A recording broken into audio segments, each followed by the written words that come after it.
সুপ্রিয় ড্রাগন প্রেমী কৃষিপ্রেমী দর্শক শ্রোতা কাছে ধরে দেশে প্রবাসে যে যেখান থেকে ভিডিওটি দেখছেন আপনাদের সবাইকে শুভেচ্ছা ও স্বাগতম জানিয়ে ভিডিওটি শুরু করছি। সুপ্রিয় দর্শক, আমি রয়েছে আমাদের নতুন ড্রাগন বাগানে, যেটা গতবার নভেম্বর মাসের শেষের দিকে আমরা এটা প্লান্টেশন করেছিলাম। আজকে 26 সালের জানুয়ারি 3 তারিখ। তো মোটামুটি 1 বছর পূর্ণ হয়েছে। আগামী সিজনে এখান থেকে ভালো ফলাফল আমরা আশা করতেছি। এই বাগান থেকে ভিডিওটি করছি। দর্শক, শীতের সময় ছোট বড় সব ড্রাগন বাগানের যে কাজগুলো অত্যাবশ্যকীয় সংক্ষিপ্ত আকারে সেটা আমি আপনাদেরকে বলার চেষ্টা করতেছি। সর্বপ্রথম হচ্ছে ঘন ঘন সেচ দিতে হবে, ছোট গাছ হোক বড় গাছ হোক, এটা প্রথম কাজ। জৈব সার দেওয়া না থাকলে পর্যাপ্ত পরিমাণে জৈব সার দিতে হবে। আর রাসায়নিক সার হচ্ছে আপনারা এই সময়টা রাসায়নিক সার দিবেন হচ্ছে ইউরিয়া, ড্যাপ, জিপসাম। আর স্টা হিসাবে আপনারা দিবেন হচ্ছে হিউমিক অ্যাসিড, গাছের শিকড় বর্ধন করবে, গাছকে মজবুত করবে। আর হচ্ছে আপনার দানাদার কীটনাশক, যেটা মাটির ভেতরে যে নেমাটোড থাকে, কৃমি থাকে, এগুলো দূর করবে, গাছকে দ্রুত হেলদি করবে। তো এই জন্য এইগুলো দিবেন। এইগুলো মানে একসাথেও দিতে পারেন, আবার কয়েকটা ভেঙেও বারে বারে শেষে দিতে পারেন। এটা করবেন। অতিরিক্ত যে কুশি হবে, অবাঞ্ছিত গোড়ায় কুশি, এই যে আমরা কেটে দিচ্ছি, উপরে যে কুশিগুলো দরকার নেই সেগুলো সেটে ফেলতে হবে। ঘন ঘন সেচ, মানে সেচ দেখা যাচ্ছে আপনার 7 থেকে 10 দিনের মধ্যেই জমিতে সেচ দিতে হবে। জৈব সার, রাসায়নিক সার এগুলো দিবেন। শেষ। এরপর কীটনাশক এই সময় যে ডগা আপনার হচ্ছে ছিদ্র করে, লেদা লাগে, ডগা বসায় ফেলে, এগুলো দেখা যাচ্ছে আপনার হচ্ছে ডগা ছিদ্রকারী পোকা এবং লেদা পোকা, এই দুইটা এই কাজ করে। আর মাকড় এবং শোষক পোকা এই ডগায় এটা বসে দেয়।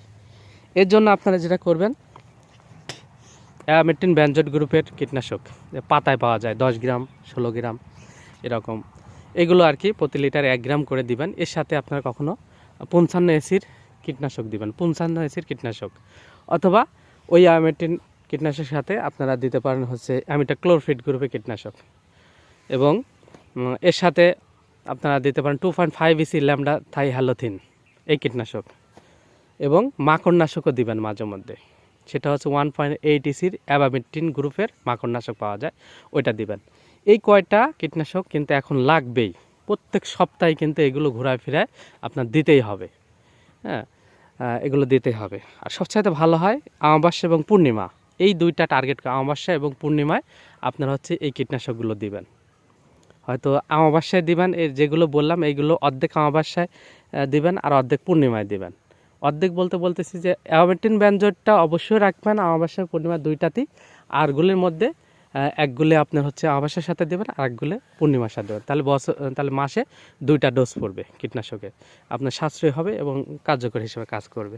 ছত্রাকনাশক আপনি অবশ্যই এই সময় কপার গ্রুপের ছত্রাকনাশকটা বেশি বেশি ব্যবহার করবেন। এক কথায় বলতে গেলে এখন আপনি যদি কোনো কীটনাশক না দেন, শুধু যদি কপার আর কার্বনডাজিম, কপার অক্সিক্লোরাইড গ্রুপের ছত্রাকনাশক আর এর সাথে কার্বনডাজিম দিবেন, দুইটাই আপনার 2 গ্রাম করে। এইটা যদি প্রতি সপ্তাহে 1 দিন করে দেন, এইভাবে যদি ফেব্রুয়ারি পর্যন্ত চলে, আপনার আর কোনো কীটনাশকেরই প্রয়োজন হয় না, এই ছত্রাকনাশকের আর প্রয়োজন হয় না।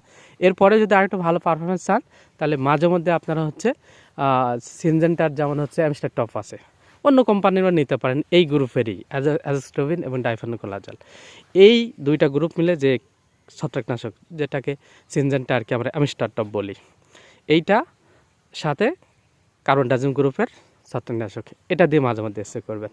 আর অন্য ছত্রাকনাশক না দিলেও চলবে। আর একটু ভালো হয় ছত্রাকনাশক দিতে চান, সেক্ষেত্রে আপনারা হচ্ছে ম্যানকোজেব গ্রুপের ছত্রাকনাশক দিয়েন।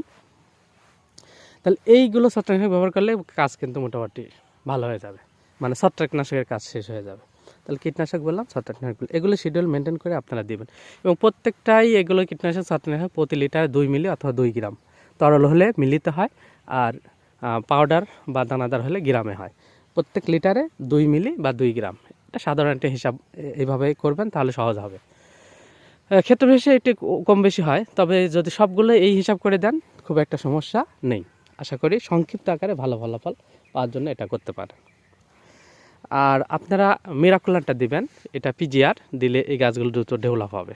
সাথে যদি পারেন অনুখাদ্য হিসাবে মাঝে মধ্যে সিলেটেড জিঙ্ক, তারপর সোলোবার বোরন স্প্রে করবেন।